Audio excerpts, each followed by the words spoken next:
Welcome back, everyone, to another episode of A.IdlePodcast, the podcast where I give a weekly book review.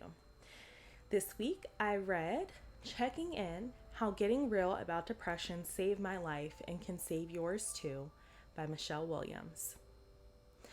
This book is essentially a memoir by Michelle Williams that follows the stories centering on her depression journey.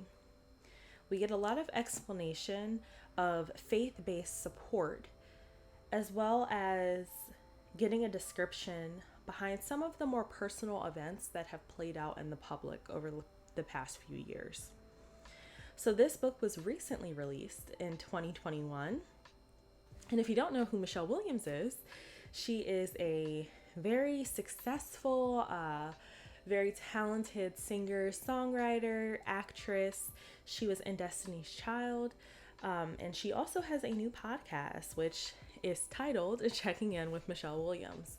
So if you have enjoyed this book, or if you would like to hear a little bit more before you read it, I would definitely check out that podcast as well. So this book is structured pretty straightforward. There is an introduction that gives us the description of an event that kind of happened at the climax of one of her more depressive episodes, and that is discussing her engagement to Chad. So because we get just a little glimpse of it in the introduction, it gives us time to understand the events that led up to it that are ultimately panned out in the following chapters. Now, there are 11 chapters. It's a pretty, not short book. I feel like it's pretty accurately, like it's not too long, it's not too short. It's pretty accurate in that sense. We get a mix between personal stories, explanation of depression symptoms, anxiety symptoms, as well as a few references to Bible verses. We get reflection by Michelle herself, and we also get a lot of personality from her. Now, in this particular version, and you can see if you're a visual person, it is the special Target edition. So I do have the guided journal in the version that I have, which is in the back of the book. And basically it just recaps the previous chapters in a few like short paragraphs, but it also gives activities to follow whatever particular theme of that chapter is. And it's kind of like a call to action for the audience to get involved in some of the different activities maybe described by Michelle Williams, therapists, things that get you thinking on the right track of checking in. So that is why I bought this version specifically. I knew I was going to buy the book, but when I saw that Target had a special version, I was all over that.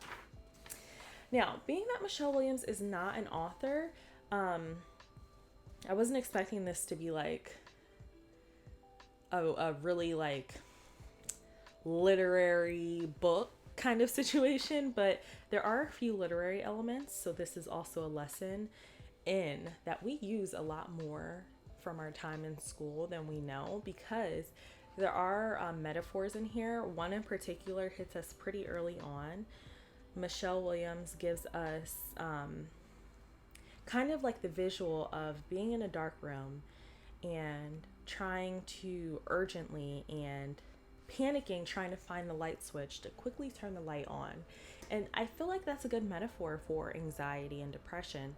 You just want to find a quick, a fast solution in order to end the darkness, but you're kind of just fumbling around because you want the situation to kind of just resolve itself, but you're just walking around in the dark, literally, So I thought that was a pretty accurate metaphor, as well as we have a little bit of personification going on, and that's when we give like human qualities to things that are not human.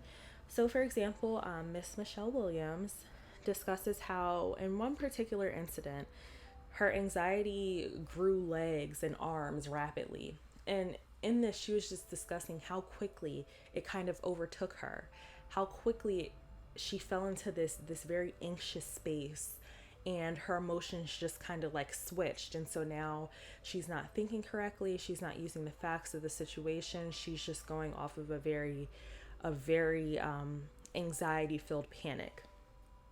And I thought this was very accurate in describing like it, because when you're having sort of a anxiety induced panic attack, it really does feel like there's like a being that wraps its arms around you, and nothing really makes sense, but you know that it's just something's not right. You know, you're kind of really high strung in that moment, and you're not making decisions based on reality, more so what's happening in your mind.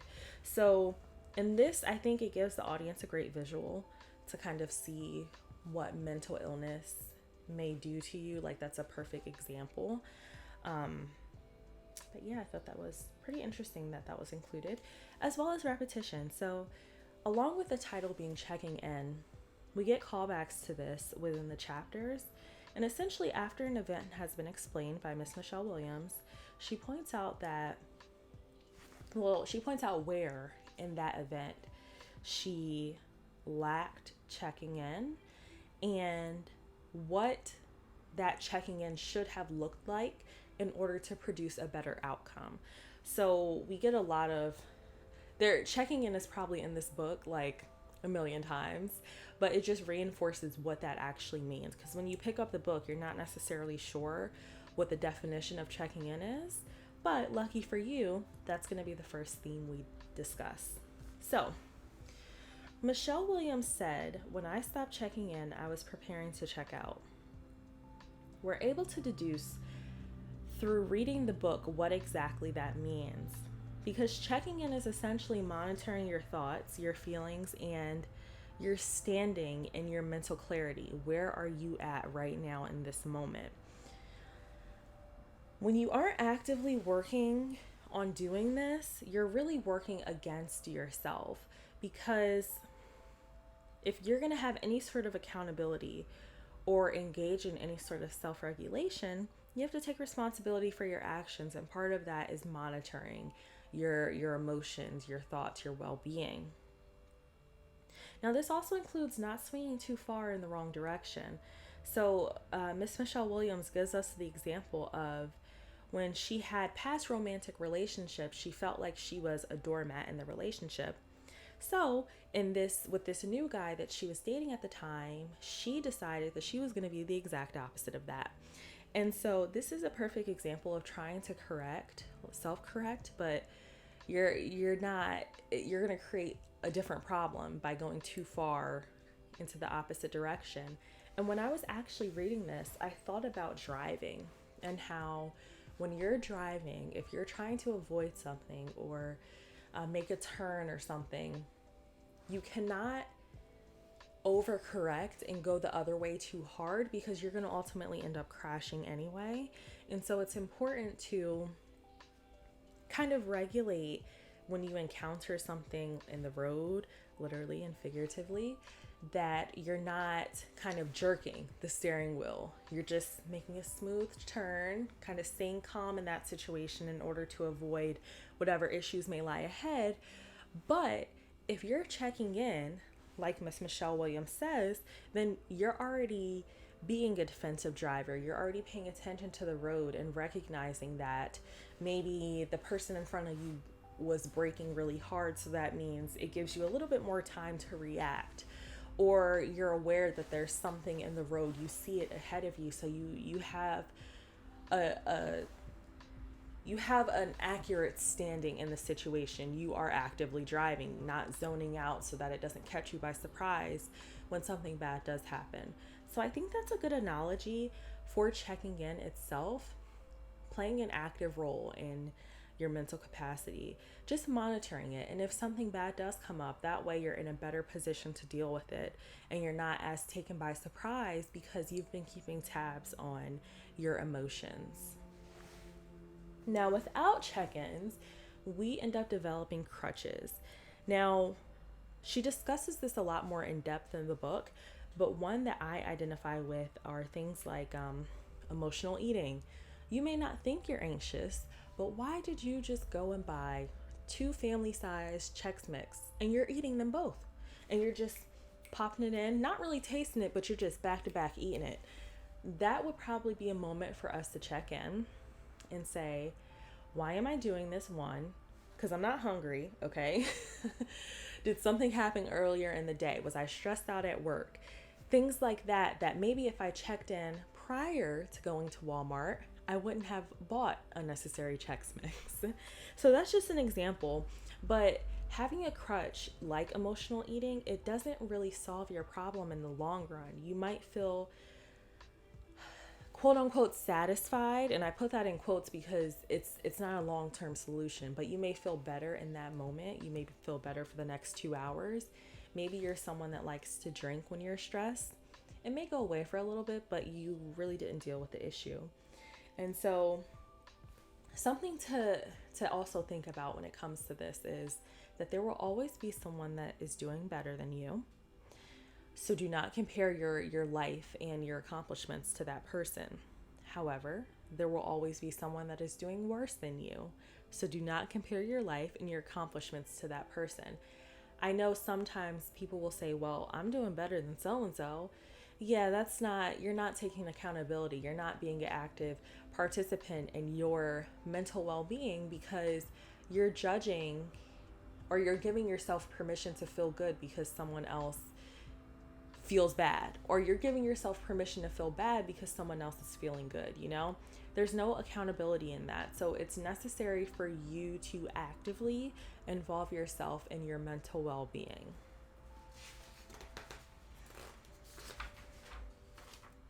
Now, a good action that comes from Miss Sandy, who is actually Miss Michelle Williams' therapist, is finding the beliefs behind these negative thoughts and then finding the thoughts behind these negative emotions. That way we're able to answer the question, what thoughts or beliefs are driving these negative reactions? So again, if we take it back to the emotional eating thing, okay, why am I eating? I'm eating because I don't want to sit down and do this paper that I have to do. I don't want to sit down and do this paper I have to do because I procrastinated and now I'm stressed about getting it done in time. So now I'm eating, things like that. That's an example of checking in with yourself and understanding that maybe what you're doing at this moment isn't necessarily the issue, but you need to find out what happened beforehand. It might be something you're holding on to from the morning, or it might be something you're holding on to from years ago. Maybe you ran into an old friend that, did you wrong in the past, and that just kind of triggered you. Just recognizing these different things, these changes in our behavior, they usually indicate something else is going on. We're reacting subconsciously to the things happening in our lives. Now, the second theme I wanted to discuss is obviously faith.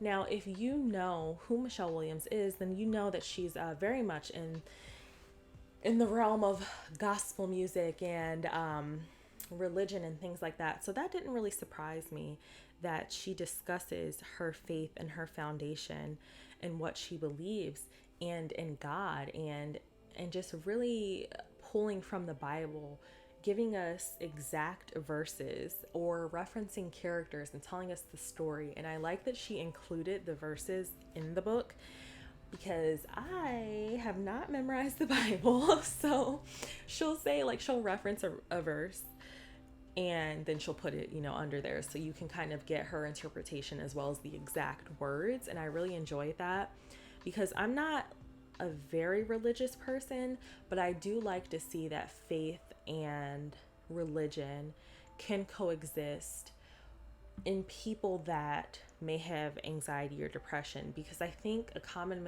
misconception for a lot of people is that those two things can't coexist. And it's something that was discussed in when I was reading Shook One by Charlemagne the God, the idea that I think maybe an older generation has, that you don't need therapy, you need to go to church. And so just being able to see these two things in the same book, and there's not even really a discussion of that disconnect in here, that, church can't exist with acknowledging anxiety and depression. I love that about this book. It just shows what her foundation is. And her foundation after God is, going to therapy and recognizing that she needed a little bit of help. So now the second to last thing I wanted to discuss is obviously depression. And so we do get a look into some of the symptoms that Miss Michelle Williams herself identified, just through personal reflection, looking at past situations where she kind of pinpoints where something maybe went wrong or that indicated that something was off. A key thing in here is loss of emotional control, and that involves, in her case, an intense anger or rage in a situation that maybe requires irritation, mild irritation. So when you find that if you are reacting strongly to a small situation that maybe, it's a little inconvenient for someone to take the parking space you were waiting for, it doesn't call for you to get out your car and curse them out. So if you're reacting that strongly, you may need to check in with yourself and try to figure out why it is you feel that way. Maybe you just have bottled up emotions from something else, or there's some trauma lingering or something, but somebody taking your parking space should not be the end of the world.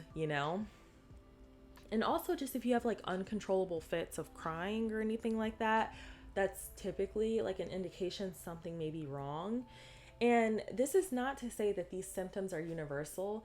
I think that anxiety and depression show up in people different. Also, if you think you're having any issues, I would definitely recommend going to see a professional. But these are just things that should give you some sort of a pause, at least to assess yourself, and then go from there. Now, also this whole idea of denial, I think that's a good symptom, just because Miss Michelle Williams says herself, no one is a better liar than a depressed person in denial. And really, it's not even the lying to other people, it's the lying to yourself. Okay, so what we need to do, we need to be more honest with ourselves. If you don't feel like you can do it with the people around you, great. Do it with yourself. You owe it to yourself to be honest. So just, sit and really think about your feelings, where you are, where you want to be, what you want to accomplish, and go from there. But if you're finding that you're having issues, I think that's when you can reach out to people. But if you're not going to be honest with anyone else, just be honest with yourself about the way that you're feeling, because it could ultimately save you. Now, one phrase I just wanted to include because it's short, but it also is so important, is disappointment breeds depression. And that's not to say that disappointment is necessarily bad or you should try to avoid it at all costs. You're going to be disappointed in life. However, if you let it fester, that's when it becomes intense sadness. So being upset about missing out on a job you really wanted, it's okay, and I think you should feel those feelings, but if you think about it and dwell on the fact that you lost out on this job, you're probably reducing the amount of opportunities you'll have in the future because you're not focused on that. And you're going to create this just pit of depression, really. And so it's important to know that we're going to encounter uncomfortable emotions at times, but it's the way that you kind of let them rest with you. If you let them marinate, if you hold on to it, that's when it becomes a problem. But everyone gets sad sometimes, and everything in life is not going to be peaches. You have to really work at reacting to the uncomfortable emotions in a healthy way. And lastly, I wanted to touch on the idea of confirmation bias. So I feel like there's a kind of, I don't think it's confirmation bias to a T, but I think it's like a version of it or close to it. So confirmation bias is basically you're looking for anything and only the things that will make sense to whatever truth it is that you're sticking to, whatever belief it is that you have. You're only looking for things to confirm that. So a lot of times we see this in like political stages and stuff like that. People will only pull out the facts that support whatever it is that they're stating. However, this can be true as well for you setting the mood for the day.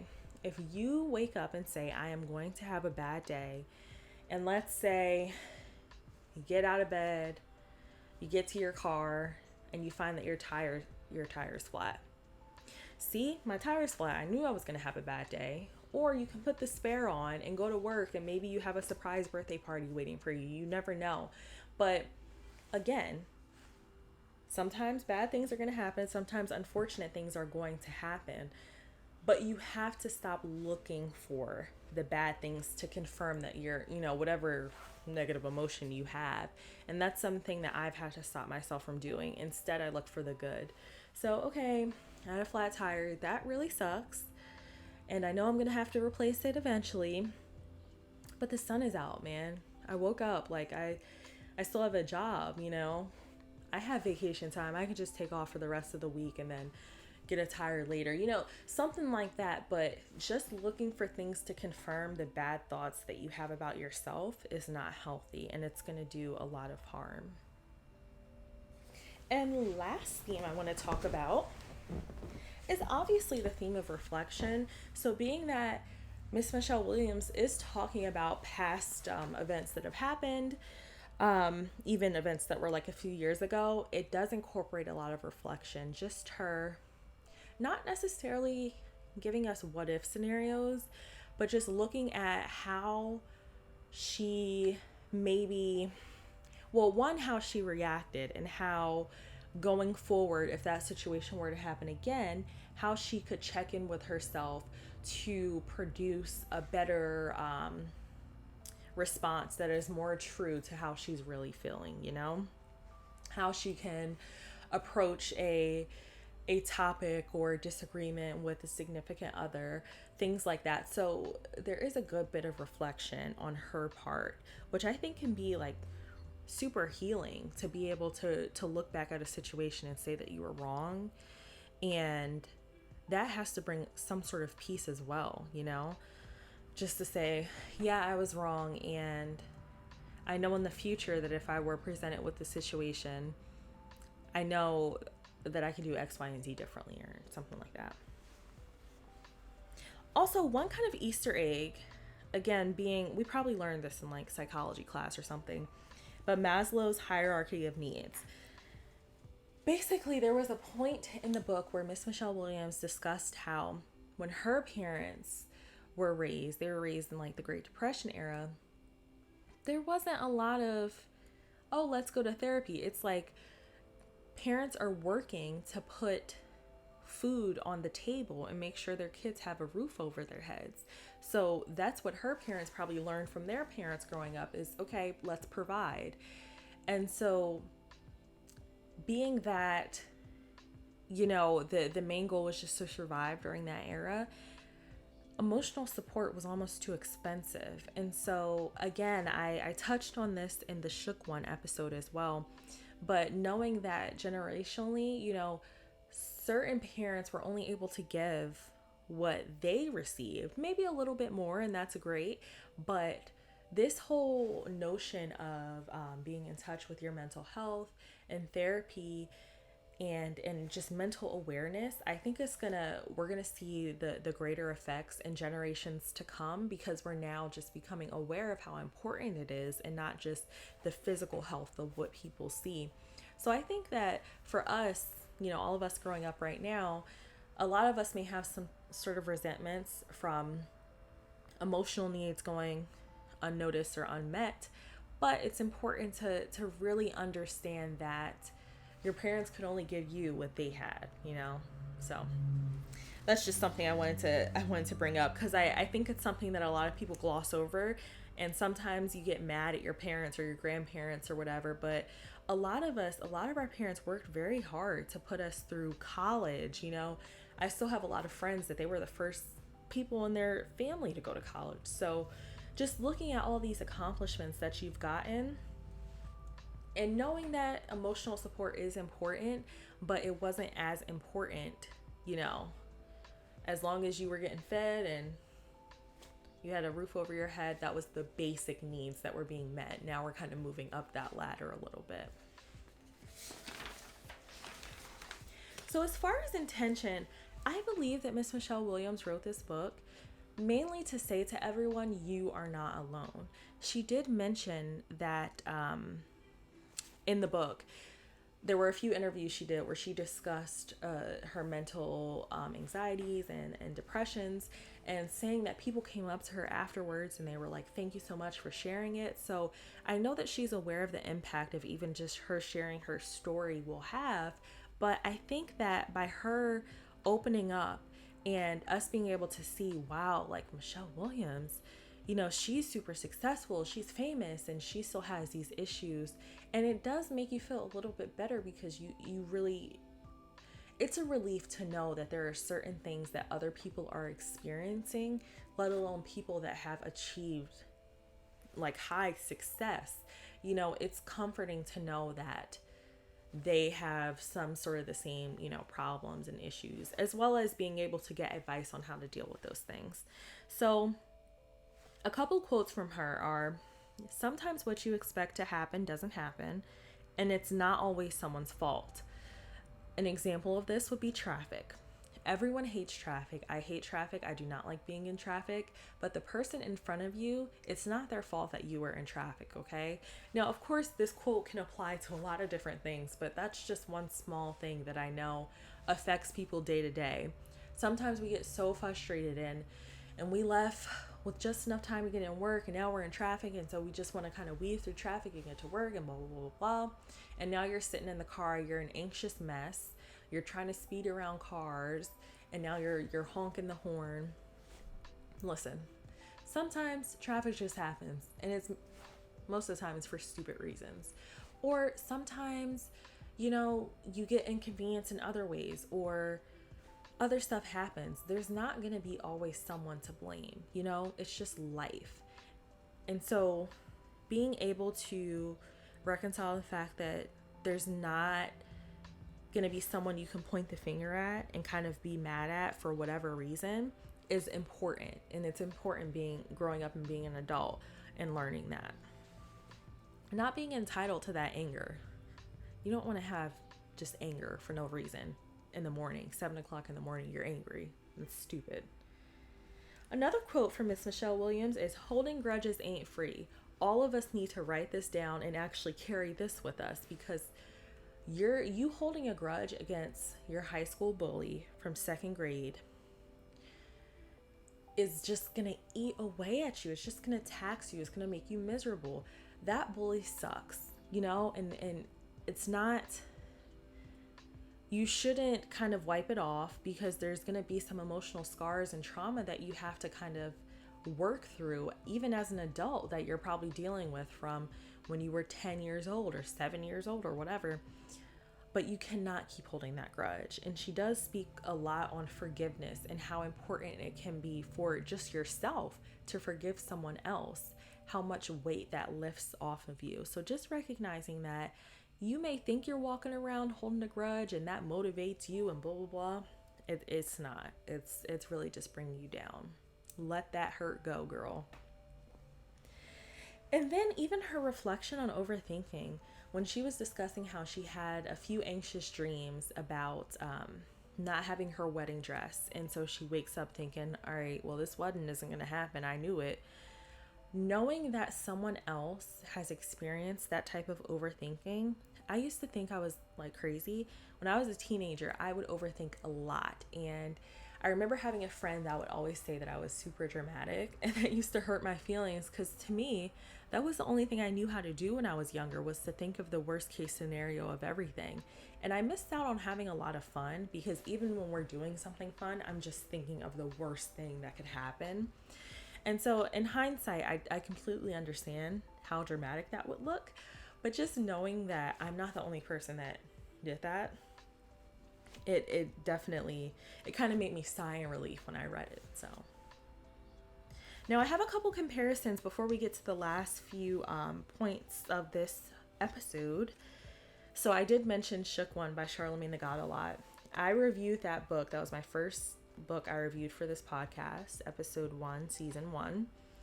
And it's mainly because they're so similar, being that Charlemagne the God is a radio personality. Miss Michelle Williams is singer, songwriter extraordinaire, and they both use specific tactics to relate to their audience. Charlemagne the God used hip hop references. Miss Michelle Williams used faith in God and Bible verses. Whereas Charlemagne talked about the pressures he had from radio, Miss Michelle Williams talked about the pressures she had from the music industry and how very similar they are. And then as well as they both kind of touched on performance-induced anxiety and depression, how those things kind of bounced off of them, and being able to even have a career while being depressed or while waking up and feeling anxious, and just having to believe in your abilities and your talents, and sometimes questioning if you are talented. I thought those, it was very similar. It's kind of scary how well they complement each other. So if you do like this book and you would like a male perspective, I would definitely recommend Shook One by Charlemagne the God. Now also Unlearn by Humble the Poet. I reviewed that season 1, episode 6.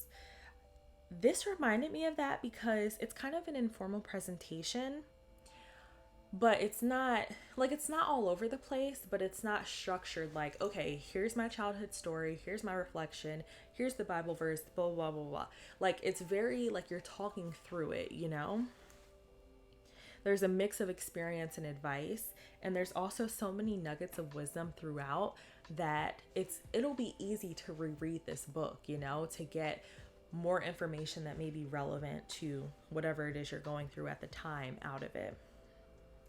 And lastly, The 4 Agreements by Don Miguel Ruiz. I haven't done an official review on this yet, but it'll probably be coming in the future. Now, in The 4 Agreements, he discusses that your word is powerful and that you should use it wisely. This is also discussed by Miss Michelle Williams and is backed by a few Bible verses of the power of the tongue. Also, committing to valid agreements, making agreements to yourself, but also breaking false agreements that you may have that are based on fear. So, for example, a bad agreement may be that I will never get married, I will never be successful, stuff like that. You need to really break that agreement, because when you say things like that, you're subconsciously like pledging to uphold it. So you're gonna do everything in your power to dox your confidence. And it's gonna come into fruition that you won't be successful or whatever. So nurturing positive agreements, that's something certainly that Miss Michelle Williams mentioned a lot in her book, but it's also emphasized in The 4 Agreements. So I recommend that book as well. Now I want to talk about writing style, because again, Miss Michelle Williams is not an author, but sis, she did the thing with this book, okay?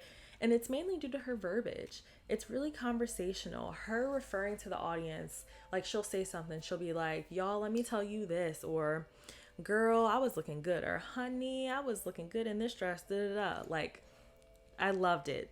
It really sounded like I was having a conversation with someone I knew and I was comfortable with. And I always say that when the audience is comfortable, it's easier to receive the information that is in the book. Also, her being relatable, when she was like, you ever do that? You ever make an ass out of yourself? Yeah, girl, I have done that. So I definitely chuckled out loud. Lastly, but not least, she is hilarious. These just 4 things are the ones where I actually laughed out loud, but there was a lot more. But when she was talking about dating and just talking to guys and how they're not really very clear on when they want to take you out, and she was like, spell it out for us gentlemen. If you want to go on a date, just say that. Say, I would like to take you out on a date to the Cheesecake Factory. That's not hard. We're grown. You can do it.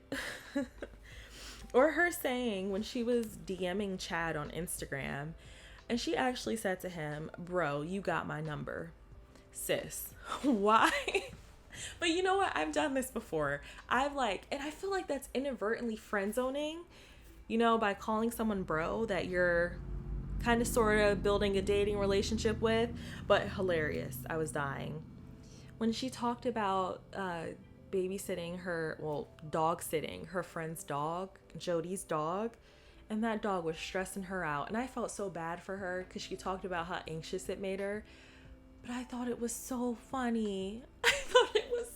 That poor dog was stressing her out. And then lastly, and this quote honestly sums up the whole book. She said, "I personally think anxiety is from the pit of hell." You ain't never lied, Miss Michelle Williams. That is exactly where it is from, the pit of hell. All right, so I have a few takeaways before I let you guys go. Number one being faith and therapy can exist together and they can work together for the greater good. Second, trust your gut.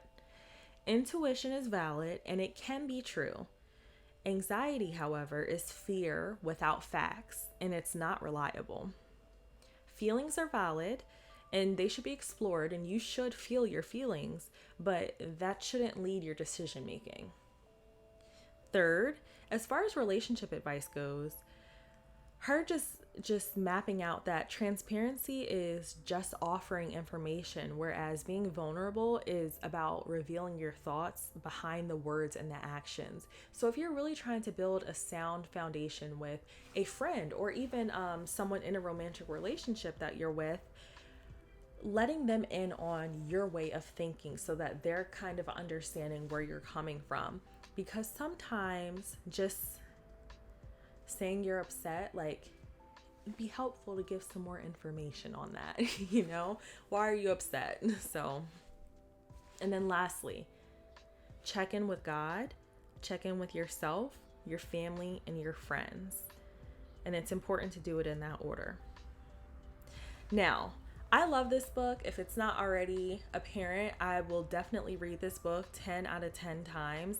It's a book that I think I'll probably read once I've passed a storm. Like that'll probably be when I reread it so that I'm able to look at the situation from a different perspective and kind of reflect as she did in this book. There's a lot of gems in here that had me, like shaking my head like, that's what I'm talking about. I knew it. And so I will certainly be rereading this. The guided journal as well helps because you're able to kind of write down your feelings. I didn't write in the book because as you can see, I like my sticky notes. So I wrote on sticky notes and put it on the pages. But being able to do that activity over and over with different situations, I think will be helpful for me personally. Now, if I could ask Miss Michelle Williams anything, I have 3 questions for her. So one, I would really like to know why she wrote the book. Because, I feel like it's so that the world knows that they're not alone. But I wonder if there was any type of emotional release that she got from reading or releasing this book, or if maybe it triggered more anxiety. I would like to know that. 2, she included towards the end a little bit of information on as far as like her quarantining for COVID. But I think that a lot of people, and I'm not even being funny, have literally gone crazy in this COVID era because everything changed, for a year. Obviously, like things were just very different. People lost jobs, people had to stay in the house with their kids. And so I would really love a part 2. Like, can we please get another 200 or 300 pages just about quarantining and how to stay sane with yourself and your own thoughts in your own home? And lastly, I would love to know, Miss Michelle Williams, if by some grace of God you see this, how are you doing now? How is life for you now? Obviously, everything is still a work in progress, but I really do hope that, if anything, you get something out of this book, being that we are all rooting for you. So I really hope, in addition, anyone that's dealing with, anxiety or depression, that this book helps them through it, gives them a little bit of confidence in going head to head with it, and that they're able to find the correct resources and the appropriate avenues to deal with it. And just to know that, someone out there, if it's just me and my cat, me and Kitty Boo Boo, we're rooting for you. So thank you so much for tuning into another episode I really hope you guys have a great July 4th. I'm not even going to tell you guys what's going to come next because I'm reading like 3 or 4 books, whichever one I feel like doing an episode on. Eventually you'll get all of those reviews, but I don't know the order, so. All right, well, have a good weekend and thank you for tuning in. See you next week.